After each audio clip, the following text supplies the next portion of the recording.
Seja bem-vindo a mais um vídeo do canal e o programa de hoje está interessantíssimo com vários assuntos polêmicos. Por que James Sprang não foi convidado para o Sorcal? A atitude horrível de Danielle Brandon envergonha a nossa comunidade. Qual foi a planilha de treino mais dominante no CrossFit Games? E as datas do Open do ano que vem já foram divulgadas, mas coincidem com um campeonato importantíssimo. Se você gostou do conteúdo do programa de hoje, me acompanhe até o final desse vídeo.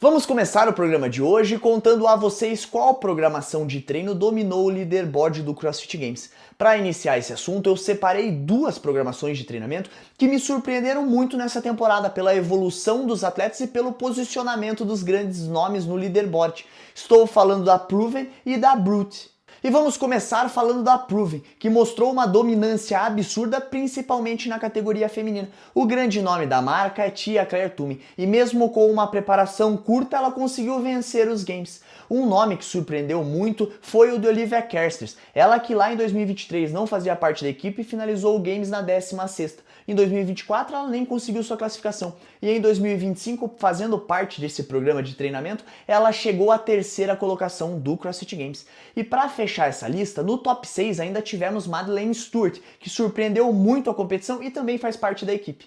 Além dos grandes destaques na categoria feminina, a Proven demonstrou ser um excelente método de treinamento para a categoria masculina, emplacando dois nomes no top 6 do CrossFit Games. Rick Garrett finalizou a competição na 2ª colocação, mas brigou pelo título até a última prova. Jay Crown surpreendeu os analistas com a sua evolução nos últimos campeonatos e finalizou a competição na 6ª colocação.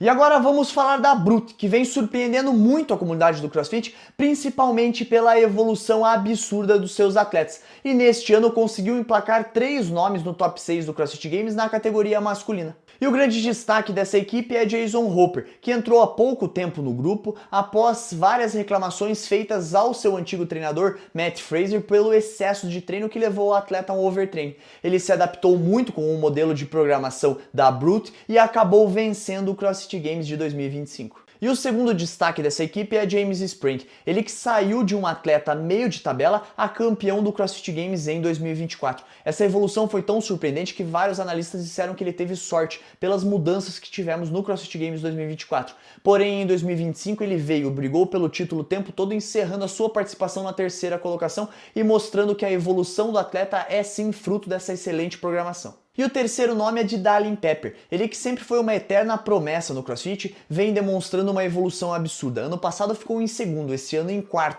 e mostrou que esse método de treinamento funciona e ele tá batendo na trave para ganhar o seu primeiro CrossFit Games. Então, para sair de cima do muro e dar na minha opinião, eu acredito que a Proven é a programação que mais domina o leaderboard do CrossFit Games. Ela conta com o maior número de atletas, tem resultados mais expressivos na categoria feminina e bons nomes na categoria masculina. Aliás, Calian Souza, o nosso brasileiro, faz essa programação da Proven.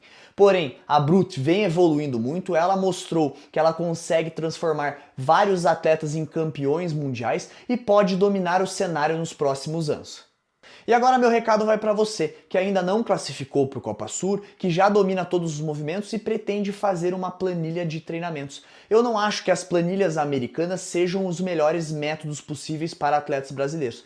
Eu acredito que dentro do território nacional, se você não compete com vários atletas games lá de fora, você deve procurar um programa de treinamento nacional, que vai programar para as principais competições do cenário, Monstar, TCB, Copa Sur. Eu acho que assim você ganha mais.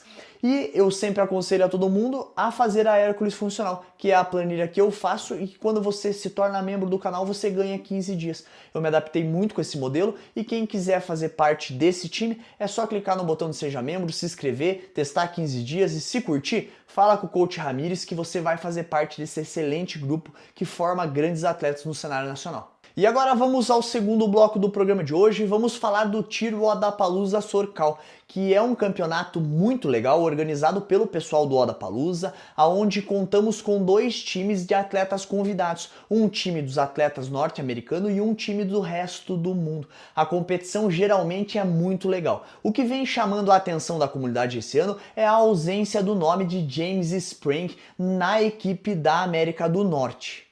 É inegável que James Sprang está entre os 3 melhores atletas de CrossFit da atualidade. Ele venceu o CrossFit Games em 2024, foi terceiro lugar em 2025, venceu o Wodapalooza em 2025 e é nome presente no top 5 das principais competições de CrossFit do mundo. E o que chamou muito a atenção foi que Jason Hopper, o campeão do Games desse ano, e Dallin Pepper, o 4º lugar do Games desse ano, e que também são da mesma equipe do James Sprang, foram convidados para o Tiro Wodapalooza. E isso acendeu muito a comunidade numa dúvida: será que James Sprang está sendo injustiçado? Segundo fontes não oficiais, o CEO da TYR, que é a marca patrocinadora do Wodapalooza Socal, não gosta do agente de James Sprang, e o motivo dele não ter sido convidado é simplesmente política, não tem nada a ver com a performance que ele entrega dentro da arena. James Sprang foi ao podcast do Seven e ele foi questionado qual seria o motivo dele não ter sido convidado. Ele disse que não sabia, mas que poderiam ser 2. O primeiro é que ele não tem tanto engajamento nas redes sociais como os outros atletas que foram convidados. E o segundo pode ser a religião dele, porque ele fala muito de Deus e isso pode incomodar as pessoas. Bom, eu não acho que nenhum desses motivos são justificativas para James Sprang não estar no grupo de atletas. Temos vários outros nomes ali que são inferiores ao James Sprang na atualidade. Nós temos Patrick Vellner, que recentemente aposentou e foi muito mal no WFP, mesmo eu gostando muito dele, eu acho que James Sprang tem mais relevância no momento na competição. Temos outros nomes, como Guilherme Malheiros, como Justin Medeiros, que ficaram atrás do James Sprang quando competiram com ele. Então eu acho que o nome dele não estar nesse grupo de atleta é uma tremenda injustiça e que o evento perde muito com isso. E antes de avançarmos para o último bloco do programa de hoje, que fala da polêmica envolvendo Danielle Brennan, eu gostaria de trazer a informação que a CrossFit divulgou as datas do Open de 2026. Se você não sabe o que é o Open, é a grande festa da nossa comunidade, é o pontapé inicial para quem pretende classificar para o CrossFit Games. E no ano de 2026 é aquele formato tradicional, as provas saem na quinta, tem até segunda para postar o resultado no leaderboard oficial. O que chamou a atenção é a data da competição, que começa dia 26 de fevereiro e vai até dia 16 de março, batendo com as datas do Wodapalooza, que já havia sido divulgado, que vai acontecer dos dias 12 a 15 de março. E esse conflito de datas gerou uma grande dúvida. Vários atletas do CrossFit Games competem no Wodapalooza, porém eles precisam passar pelo Open para chegar no CrossFit Games do ano seguinte. E eu gostaria que vocês deixassem a opinião de vocês nos comentários. Vocês acham que a CrossFit deve colocar uma prova do Open dentro do Wodapalooza para ajudar os atletas e para fazer um grande show para a comunidade? Ou não, ela deve postar como é postado todo ano e o atleta que se vire para realizar? Vamos ao último bloco do programa de hoje e vamos falar de Danielle Brennan, a atleta que não consegue ficar longe de polêmica. Eu particularmente não gostaria mais de falar dessa atleta, mas no CrossFit Games ela teve uma atitude que me deixou revoltado e que eu preciso trazer para vocês. E para quem tá por fora de todas as polêmicas envolvendo Danielle Brennan, eu vou fazer um breve resumo. Tudo começou 30 dias antes do CrossFit Games, quando o Matt Torres, até então seu namorado, divulgou uma suposta traição da atleta nas redes sociais. Posteriormente a isso, ela teve que trocar o seu treinador. Por quê? Porque ela fazia parte da equipe Brute, que era liderada por Matt Torres. Então, há menos de 15 dias do CrossFit Games, ela trocou sua equipe de treinadores. Posteriormente a isso, vários integrantes da box da atleta mandaram um e-mail para o Seven Podcast destruindo as atitudes da atleta com a comunidade no seu dia a dia. Eles falavam que ela gritava pro coach trocar de música, não tendo respeito nenhum, que seu cachorro mordeu um aluno e ela não pediu desculpa, que ela colocava post-it para reservar o material, que ela expulsou vários alunos para fazer uma sessão de foto um dia e colocaram várias atitudes bem suspeitas. Naquele momento eu ainda defendi a atleta, disse que várias pessoas estavam tentando denigrir a imagem dela porque ficaram do lado do Matt Torres nessa suposta traição. Mas hoje eu já mudei de ideia. Danielle Brennan é o patinho feio da história. Depois de tudo isso, ao invés dela pedir desculpa e seguir sua vida, não. Ela tentou uma retaliação buscando quem mandou o e-mail para o Seven Podcast desesperadamente. Ela não conseguiu descobrir quem foi a fonte que enviou o e-mail. Posteriormente a isso, ela foi competir no CrossFit Games, foi razoavelmente bem, finalizou a competição na 4ª colocação. Logo que acabou o último dia de competição, ela fez um post questionando a equipe de mídia da CrossFit, dizendo que eles não deram o devido valor à atleta, que ela não apareceu nos stories, nem nos vídeos diários postados pela CrossFit. E ela ainda questionou: será que eu chateei alguém dentro da mídia da CrossFit? Bom, e a equipe da mídia, que fez um excelente trabalho desde o Open até o CrossFit Games, não ficou calada. Ela disse que vários atletas marcaram entrevistas para o documentário da CrossFit após o CrossFit Games. Tia Claire Toomey deu a entrevista às 5 horas da manhã no dia posterior ao Games, que Jason Hopper deu entrevista no mesmo dia que acabou o Games, da meia-noite a 1 hora da manhã, porque a verba da mídia estava reduzida, então eles precisavam correr contra o tempo. E quem será que foi a única atleta que marcou a entrevista e não compareceu? Sim, Danielle Brandon. Ainda temos conversas de bastidores que confirmam que Danielle Brandon reuniu seus amigos e foi beber num bar em Albany após o CrossFit Games. Chegando no local, ela encontrou o Matt Torres. E várias fontes contam que a conversa não foi num tom muito agradável. Parece que rolou um barraquinho. E muitas pessoas podem se assustar com tudo que eu contei da Danielle Brandon e achar que essas atitudes é que me revoltaram. Não, na verdade essas atitudes eu até já esperava da atleta. O que me revoltou de maneira bizarra, me deixou extremamente chateado com a postura da atleta, foi uma mensagem que a Denzi do Seven Podcast respondeu, aonde uma mãe contou uma situação deplorável envolvendo Danielle Brandon. Segundo a mãe, a sua filha tem autismo. Quando viu a Danielle Brandon circulando ali no CrossFit Games após as provas, a filha dela ficou enlouquecida para tirar uma foto e foi de encontro à atleta.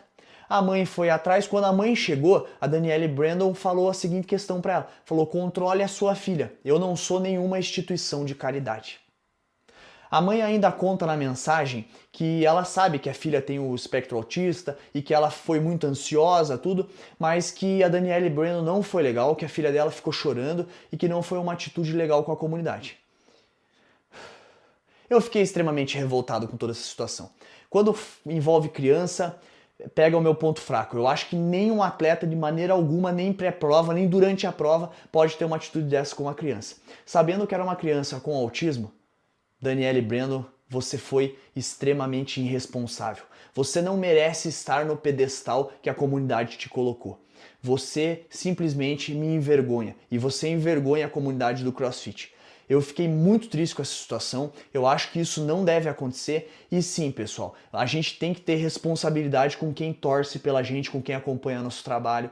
Eu sou um comunicador, às vezes nos campeonatos as pessoas vêm trocar uma ideia comigo, eu não conheço a pessoa, mas eu tento ser o mais receptivo possível. É o mínimo que quem vive da exposição pública tem que ter. E Danielle Brandon, você foi uma decepção para nossa comunidade. E antes de encerrar o programa de hoje, eu gostaria de dizer que eu ainda tenho algumas munhequeiras disponíveis para o clube de membros. Você se inscreve e se torna membro com uma contribuição de R$ 6,99 por mês. Você ajuda o meu trabalho e leva essa munhequeira 15 dias da planilha da Hércules de graça. Se depois de um mês você não gostar do conteúdo exclusivo para membros, com vídeos exclusivos dissertando os principais assuntos do mundo do CrossFit, é só você cancelar e essa munhequeira saiu apenas por R$ 6,99. Se você gostou do conteúdo do programa de hoje, não esqueça de curtir, comentar e compartilhar os vídeos do canal e ativar o sininho para não perder nenhum conteúdo do meu, do seu, do nosso WOD News.